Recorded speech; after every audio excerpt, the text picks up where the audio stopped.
بسم اللہ الرحمن الرحیم۔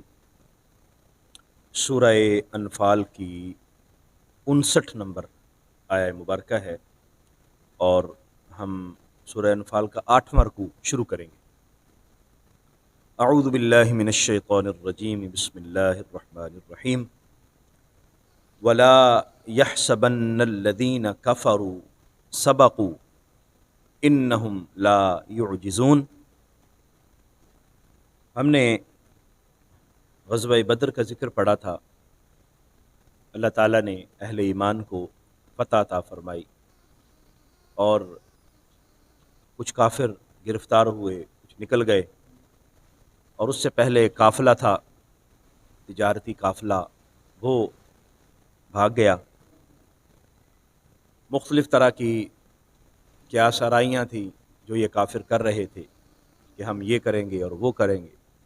اللہ تعالیٰ نے فرمایا کہ اہل ایمان کی مدد کے لیے اور اہل ایمان کی نصرت کے لیے اللہ کی ذات موجود ہے، اور یہ کافر گمان نہ کریں کہ یہ نکل گئے ہیں اور یہ اب مسلمانوں کو پریشان کریں گے، مسلمانوں کو تنگ کریں گے، اور یہ سمجھتے ہیں کہ یہ اللہ سے بھی غالب آ جائیں گے۔ ایسا نہیں ہو سکتا۔ اہل ایمان کو یہ تلقین کی گئی کہ اپنی جہادی طاقت کو مضبوط رکھیں اور خوب تیاری کر کے رکھیں، تاکہ جب بھی میدان عمل میں اترنا پڑے تو یہ کمزور نہ ہو، طاقت اور پوری قوت ان کے پاس ہو۔ ولا يحسبن الذين كفروا سبقوا، وہ لوگ جنہوں نے کفر کیا وہ گمان نہ کریں کہ وہ نکل گئے۔ انہم لا يعجزون، بلا شبہ وہ عاجز نہیں کر سکتے، اللہ تعالیٰ کو عاجز نہیں کر سکتے۔ اللہ تعالیٰ جیسے چاہے ویسے اپنی حکمت کو عمل میں لے آئے۔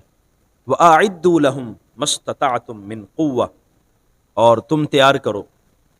اب یہاں اہل ایمان کو سامان حرب اور جنگی تیاری کے حوالے سے تلقین کی جا رہی ہے کہ اپنی تیاری پوری رکھو، اور کبھی بھی کمزوری کا مظاہرہ نہ کرو، ہر حوالے سے اپنی تیاری پوری رکھو، تاکہ اللہ تبارک و تعالیٰ کی طرف سے جہاد کا حکم ہو یا حالات ایسے بن جائیں کہ مسلمانوں کو جہاد کی طرف جانا ہو تو تیاری مکمل ہو۔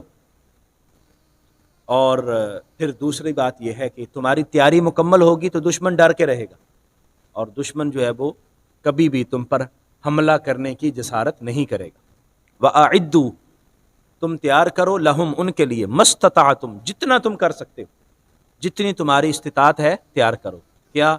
من قوہ، اپنی طاقت، قوت، ومن رباط الخیل، اور گھوڑے باندھنے کے ساتھ، یعنی اس وقت گھوڑا جو ہے وہ جنگ کے لیے ایک بہترین سواری کے طور پر استعمال کیا جاتا تھا، اور جو ہے وہ جنگ کے اندر گھوڑے سے کام لیا جاتا تھا۔ یہ تیاری کیوں کرنی ہے؟ فرمایا ترہبون بہ عدو اللہ، اس سے تم اللہ کے دشمنوں کو ڈراؤ، وعدوکم، اور اپنے دشمنوں کو ڈراؤ، وآخرین من دونہم، اور ان کے علاوہ جو دوسرے لوگ ہیں ان کو بھی ڈراؤ۔ لا تعلمونہم، تم ان کو نہیں جانتے، اللہ یعلمہم، اللہ ان کو جانتا ہے۔ اب یہاں پر جو پہلے ارشاد فرمایا من قوہ، اس قوت سے کیا مراد؟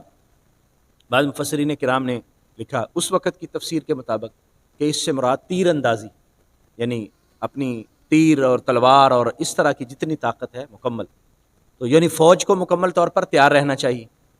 اور آج کے اگر دور کے حساب سے ہم من قوہ سے مراد لیں تو اس سے مراد گن ہے، اس سے مراد میزائل سسٹم ہے، اور اس سے مراد توپ کا انتظام ہے، ٹینک ہیں، یعنی یہ جتنی بھی طاقتیں ہیں، جتنی بھی اس طرح کی ہتھیار کی جو چیزیں ہیں وہ من قوہ کے اندر آتی ہیں۔ یعنی یہ مکمل تیاری اہل ایمان کو حکم دیا گیا کہ وہ تیاری کر کے رکھیں۔ اور پھر آگے جو گھوڑے باندھنے کا سلسلہ، تو اپنی جو باقی انتظامات ہے، اب گھوڑا اس وقت ایک جنگی طاقت کے لیے استعمال ہوتا تھا، جنگی حکمت عملی کے لیے، اور جنگ کے اندر ایک ہتھیار کے طور پر اس کے اوپر بیٹھ کر جو ہے وہ جنگ کی جاتی تھی۔ تو آج جو ہے وہ اگر آپ اس کو، ہمارا جو ہوائی سسٹم ہے، ہماری ایئر فورس ہے، تو ایئر فورس کو اگر اس اعتبار سے دیکھ لیا جائے تو اس اعتبار سے بھی ہمیں مکمل طور پر مضبوط رہنے اور طاقتور رہنے کی تلقین کی گئی۔ آج کے دور میں جو نیوی فورس ہے وہ بھی ایک جنگی ہتھیار اور جنگی طاقت کے لیے اہم سنگ میل کی حیثیت رکھتی، وہ بھی مسلمانوں کو تیار رہنا چاہیے اور اس حوالے سے بھی تیاری رکھنی چاہیے۔ اور دشمنوں کو ڈرانے کا حکم، یعنی تمہارے پاس جب طاقت ہوگی تو دشمن ڈر کے رہے گا۔ آپ دیکھ لیجئے کہ الحمدللہ پاکستان ایک ایٹمی طاقت ہے، تو اس کی طرف جب بھی دشمن میلی آنکھ سے دیکھتا ہے تو وہ سوچتا ہے کہ میں جب اگر حملہ کروں گا تو مجھے کیا نتائج بھگتنا پڑیں گے، تو وہ پھر ذرا ہوشیار رہتا ہے۔ پھر باقی جگہوں پر آپ دیکھ لیں کہ جہاں پر کسی جگہ کمزوری نظر آتی ہے وہاں پر چڑھ دوڑتے ہیں۔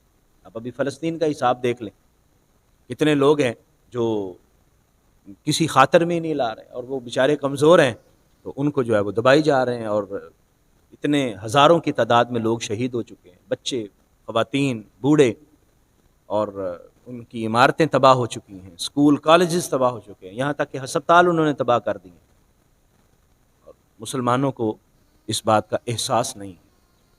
اللہ تبارک و تعالیٰ نے فرمایا ہے کہ تیاری کرنی ہے، اور تیاری صرف دکھانے کے لیے نہیں کرنی، بلکہ جب کہیں موقع ہو تو چلانا بھی چاہیے تاکہ مسلمانوں کی طاقت کا علم ہوتا رہے۔ اور آگے فرمایا وآخرین من دونہم، اور ان کے علاوہ اور بھی ہیں، یعنی ایک تو کافر ہیں جو مسلمانوں کے دشمن ہیں، اور دوسرا مدینہ میں بسنے والے یہودی بھی دشمن ہیں، اور تیسرے نمبر پر جو فرمایا گیا اے ایمان والو تم ان کو نہیں جانتے، اللہ ان کو جانتا ہے۔ تو مفسرین لکھتے ہیں ان سے مراد منافقین ہیں، کہ منافقین جو ہے وہ ہمیشہ مسلمانوں کو پریشان کرتے اور مسلمانوں کے اندر گھسے ہوئے تھے، اور لا الہ الا اللہ محمد رسول اللہ بھی پڑھتے تھے اور سازشیں بھی کرتے تھے اور اپنی ساری کارستانیاں بھی، یعنی وہ گویا کہ ایک جاسوس بھی تھے۔ میں تم نہیں جانتے، ان کو بھی جب وہ دیکھیں گے کہ یار ان کی تو تیاری ہے اور ان کے پاس ہر طرح کی چیز موجود ہے تو وہ بھی ڈر کے رہیں گے۔ وما تنفقوا من شیء فی سبیل اللہ، اور تم جو بھی خرچ کرو گے، جو چیز بھی اللہ کے رستے میں خرچ کرو گے، یوفی الیکم، تمہیں پورا پورا ادا کر دیا جائے گا، وانتم لا تظلمون، اور تم پر ظلم نہیں کیا جائے گا۔ یعنی اللہ کے رستے میں اگر خرچ کرو، جہاد کی تیاری میں تم جو چیز خرچ کر رہے ہو، اس کا یہ مطلب نہیں ہے کہ وہ ضائع جا رہا ہے۔